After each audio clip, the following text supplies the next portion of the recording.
Jaalle Siyaad's historic speech on the occasion of the First Afro-Arab Summit, Cairo, March 1977. I take this opportunity of extending to you and the rest of the Bureau my congratulations for the outstanding manner in which you have presided over this historic conference.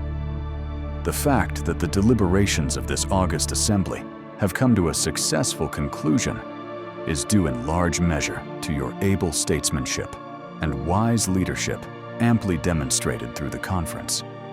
I wish furthermore to express our deep gratitude and thanks to the government and people of the Arab Republic of Egypt for the warm welcome and fraternal hospitality accorded to us from the moment of our arrival on this land of Egypt. The choice of the beautiful city of Cairo as the venue for this conference of Afro-Arab cooperation could not have been more appropriate.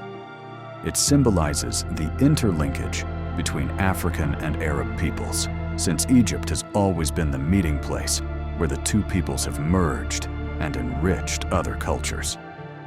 Of no less significance is the fact that this country and its valiant people have for the past quarter century been in the vanguard of African and Arab revolution.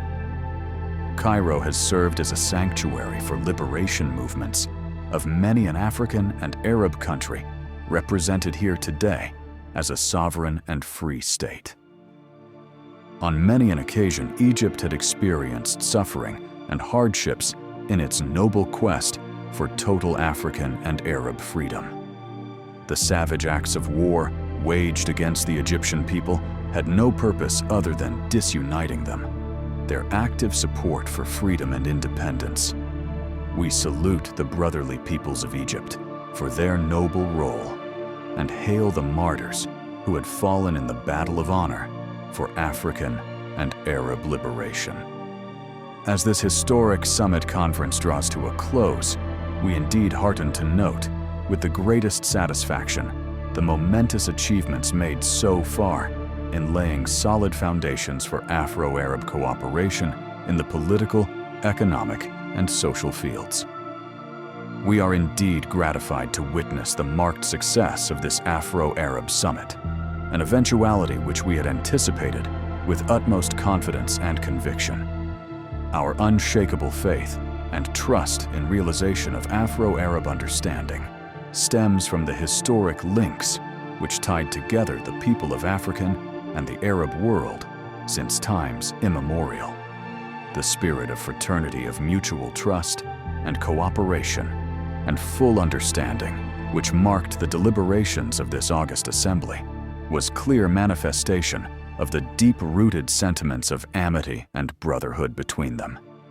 The common past history of our people, their shared destiny, and the complementary of the two regions are determinant factors which provide the solid basis on which we build our cooperation today.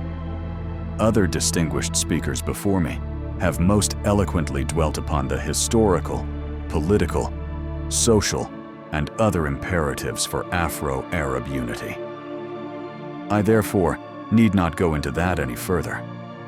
Suffices to mention here that the ties between the Arab and African people were severed, despite the relentless efforts of imperialist and colonialist powers to create discord and division between them, with the purpose of isolating one from the other in a bid to perpetuate their domination. Our present determination to achieve unity thus constitutes a resounding victory in the struggle against the common enemies of Afro-Arab peoples, imperialism, colonialism, Zionism, and racism. These very imperialist, colonialist, Zionist, and racist powers have spared no effort in their attempt to sabotage this summit by all means. This conference and its success is of particular satisfaction to myself and to the entire Somali people. It marks the fulfillment of a hope that we had always entertained with the same desire. I had the occasion in June 1974 to formally propose during the Mogadishu OAU meeting the convening of an Afro-Arab Summit. 3 months later, upon the initiative of Somalia, the Conference of the League of Arab States decided in favor of holding the proposed conference. In the Cairo Summit of 1973, the OAU Assembly of Heads of State and Government reached the same decision. We have always deemed it our duty and vocation in life, believing as we do, by geographic location and by historical and cultural tradition, to both regions to champion the cause of Afro-Arab unity and exert maximum effort for its realization. In doing so, we have been motivated by the vision of the strength and mutual advantage which people of both regions would derive from such relationship. The decisions which we have taken today in adopting the Cairo Political Declaration and the Cairo Declaration of Afro-Arab Economic and Financial Cooperation will have far-reaching consequences for the acceleration of development and progress of the two regions. Cooperation in wide-ranging fields specified in these two important documents augur well for the future economic prosperity of our people, as well as the consolidation and further promotion of their political association. We envisage the no less profound effect that an ever-growing Afro-Arab cooperation endeavor will have in eradicating remnant colonialism, Zionism, racism, exploitation, and the injustice of the current international economic order. In other words, what we have been able to achieve today, by way of ushering in a new era of Afro-Arab cooperation, will not be of benefit to the people of the two regions alone, but to mankind as a whole.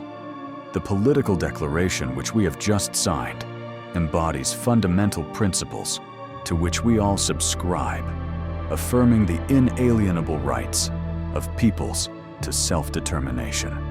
In accordance with this universally recognized right, which is enshrined in the charters of the UN, OAU, and the Arab League, every people under the repression of alien rule must be allowed to exercise its rights, regardless of the form or color of such rule. In this respect, there are serious situations which deserve the utmost consideration and understanding of us all, who cherish justice and human dignity.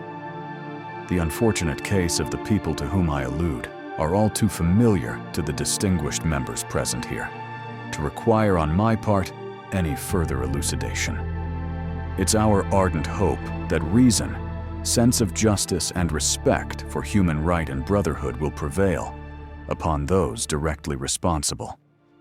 It is indeed encouraging to note that this conference has not been a mere forum for airing the customary well-wishes and reaffirming hackneyed principles to which we all subscribe.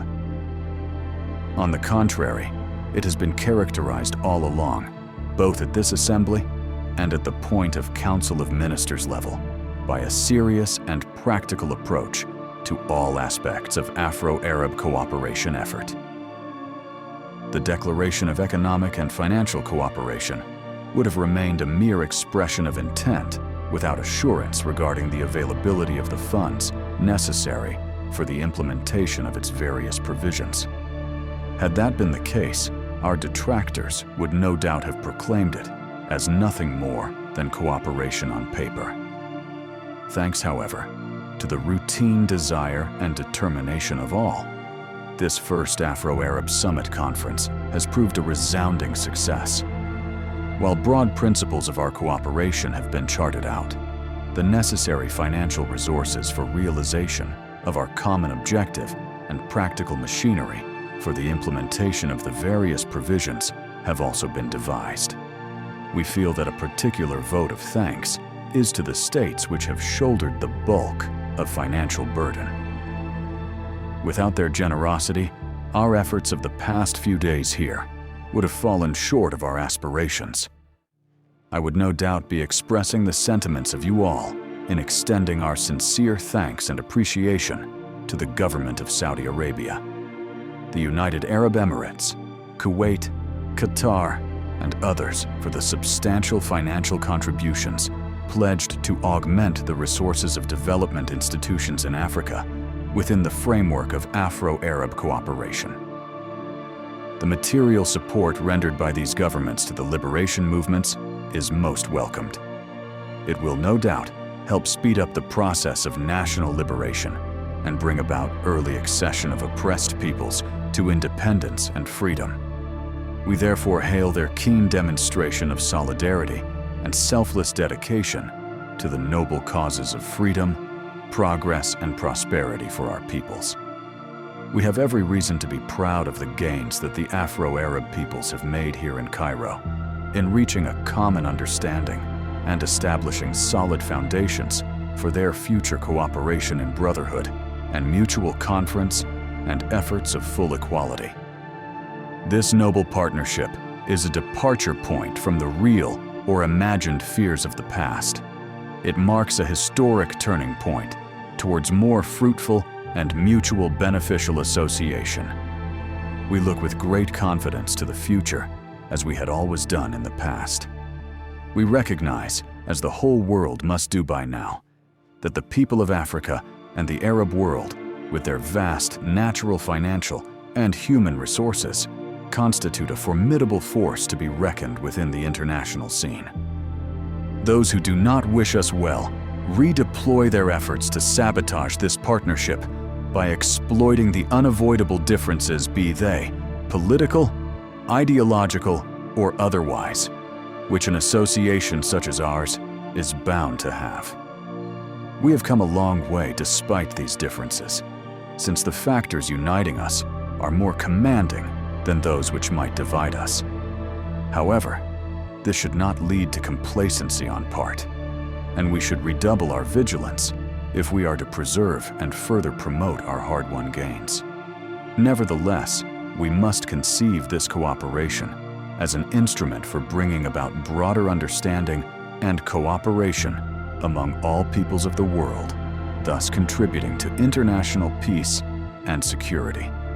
In conclusion, I have the honor to avail myself of this opportunity to formally propose that the conference express a vote of thanks to HE President Mohammed Anwar al-Sadat for having hosted this historic conference and for providing all the success of the conference as well as excellent facilities for the comfort of the delegations.